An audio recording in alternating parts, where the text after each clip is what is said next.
अपनी पार्टी का बेहतर रिजल्ट लाना होगा।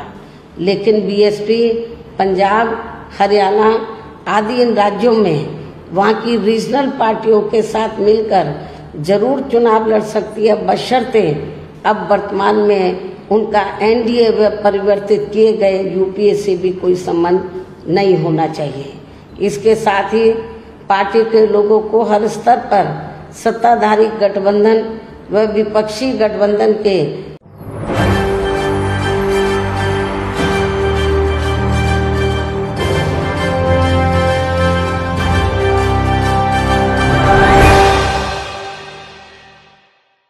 नमस्कार, मैं नाज़मीन खान और आप देख रहे हैं SPN9 न्यूज़। उत्तर प्रदेश में लोकसभा चुनाव नज़दीक है और लोकसभा चुनाव की बात करें तो समाजवादी पार्टी तैयार हो चुकी है, क्योंकि समाजवादी पार्टी ने घोसी में विधानसभा सीट तो जीत ली, घोसी में जो विजय हासिल की है रिकॉर्ड तोड़ नजर आ रही है। ऐसे में इसमें सबसे बड़ा हाथ यहाँ पर मायावती का बताया जा रहा था।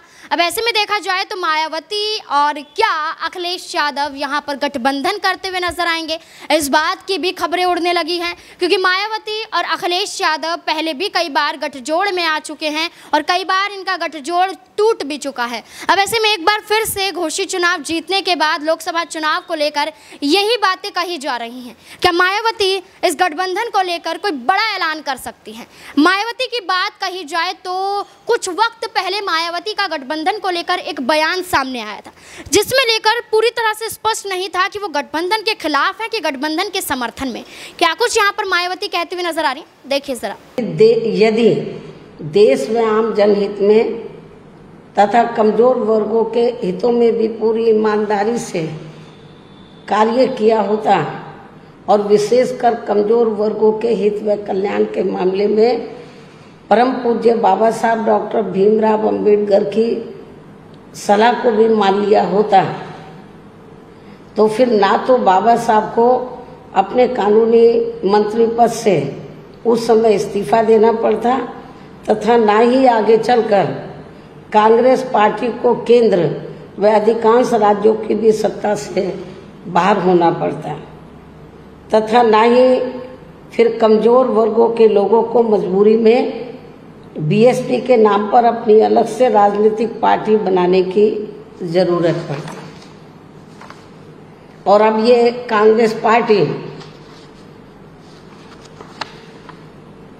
अपनी जैसी जातिवादी व पूंजीवादी सोच रखने वाली पार्टियों के साथ गठबंधन करके फिर से केंद्र की सत्ता में आने के सपने देख रही है, तो वही सत्ताधारी बीजेपी पार्टी भी पुनः केंद्र की सत्ता में आने के लिए अपने एनडीए गठबंधन को हर मामले में मजबूत बनाने में लगी है। साथ ही फिर से सत्ता में आने का दावा भी ठोक रही है। ये कह रही है कि इस बार बीजेपी और उनका गठबंधन 300 से ज़्यादा सीटें लाएगा, इसका भी दावा ठोक रही है, जिनकी कथनी व करनी में कांग्रेस पार्टी की तरह ही कोई खास अंतर नजर नहीं आता है। कहने का तात्पर्य ये है कि अब ये दोनों बने गठबंधन यानी कि एनडीए व परिवर्तित किए गए यूपीए केंद्र की सत्ता में आने के लिए अपने अपने दावे ठोक रहे हैं, जबकि जनता को किए गए इनके वायदे व आश्वासन आदि सत्ता में बने रहने के दौरान अधिकांश खोखले ही साबित हुए हैं। वैसे भी कांग्रेस व बीजेपी एंड कंपनी के बने गठबंधन की अब तक रही सरकार की कार्यशैली यही बताती है कि इनकी नीति, नियत व सोच सर्व समाज से विशेषकर गरीबों, दलितों, आदिवासियों, पिछड़े वर्गों, मुस्लिम एवं अन्य धार्मिक अल्पसंख्यकों के प्रति लगभग एक जैसी ही रही है, क्योंकि इन्होंने सत्ता में रहकर शुरू से इन वर्गों के मामले में अधिकांश कागजी खाना पूर्ति ही की है तथा जमीनी हकीकत में इनके लिए कोई ठोस कार्य नहीं किए हैं। लेकिन जब ये लोग सत्ता से बाहर हो जाते हैं तो तब फिर वे अपने वोट की खातिर इनके हितों में काफ़ी लंबी चौड़ी बातें करते हैं। जैसे कांग्रेस पार्टी का गरीबी हटाओ का व बीजेपी का हर गरीब के खाते में 20 लाख रुपए पहुंचाने को लेकर कही गई ये बातें सत्ता में आने के बाद केवल हवाई व खोखली ही साबित होकर रह गई हैं, जिसकी खास वजह से ही बीएसपी ने सत्ताधारी गठबंधन व विपक्षी गठबंधन से ज़्यादातर अपनी दूरी ही बना के रखी है।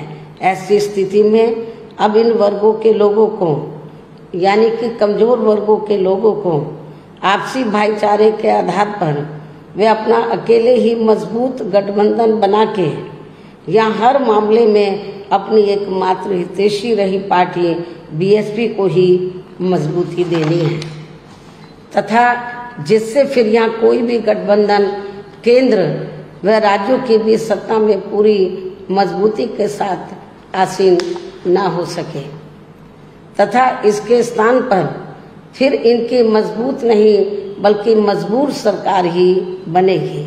हमारी पार्टी का ये पूरा प्रयास होना चाहिए ताकि बीएसपी के सत्ता में ना आने की स्थिति में भी इन कमजोर वर्गों का, यानी कि दबे कुचले लोगों का ये लोग ज़्यादा शोषण ना कर सके।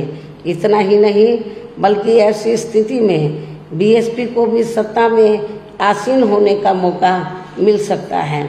और जब तक हम लोग अकेले अपने बलबूते पर खड़े नहीं हो पाते हैं, इसलिए इन सब बातों को ध्यान में रखकर अब बीएसपी को लोकसभा चुनाव में व इससे पहले राजस्थान, मध्य प्रदेश, छत्तीसगढ़ व तेलंगाना आदि राज्यों में होने वाले विधानसभा चुनाव में भी अकेले ही चुनाव लड़कर अपनी पार्टी का बेहतर रिजल्ट लाना होगा।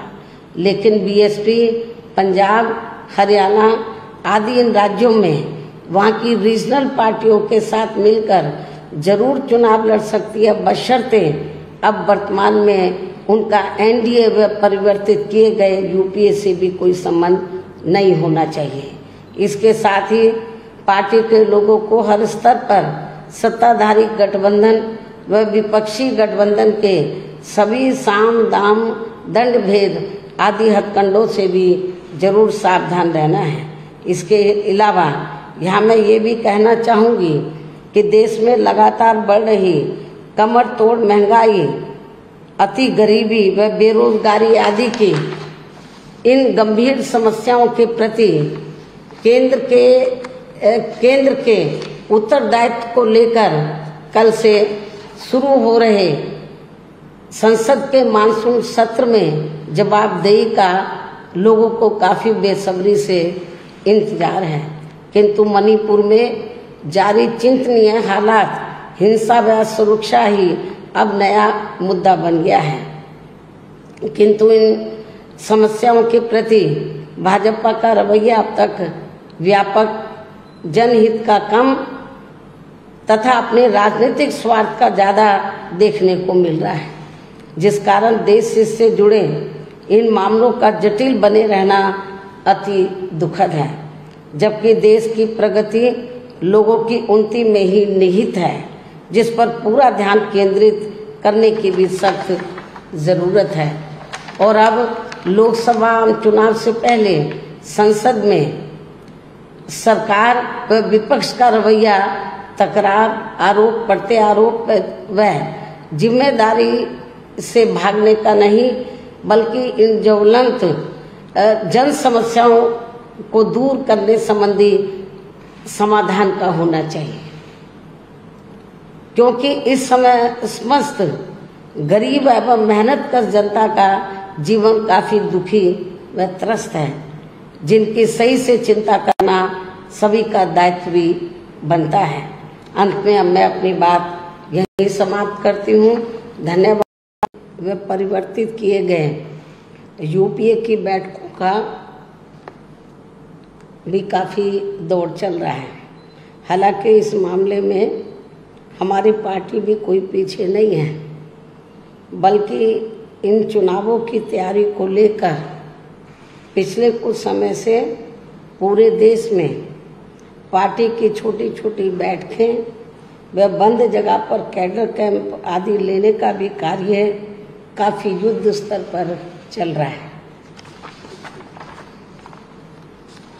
और इतना ही नहीं, बल्कि अब एक तरफ सत्ता पक्ष का एनडीए अपनी फिर से पूर्ण बहुमत की सरकार बनाने के लिए अपनी दलीलें दे रहा है, तो वहीं दूसरी तरफ विपक्षी गठबंधन यहाँ सत्ताधारी एनडीए गठबंधन को इस बार चुनाव में मात देने के लिए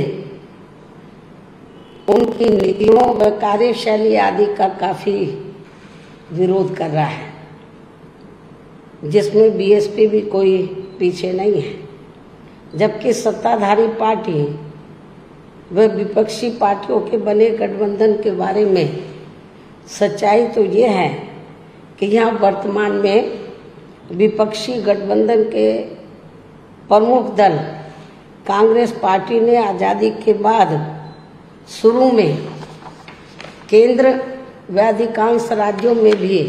अब जैसे आपने मायावती को सुना, उसके बाद यहाँ पर क्या मायावती अब अपने इस फैसले के खिलाफ जाती हुई नजर आएंगी? जिस तरीके से मायावती ने ये कहा था कि वो गठजोड़ नहीं करेंगी, अकेले चुनाव लड़ती हुई नजर आएंगी।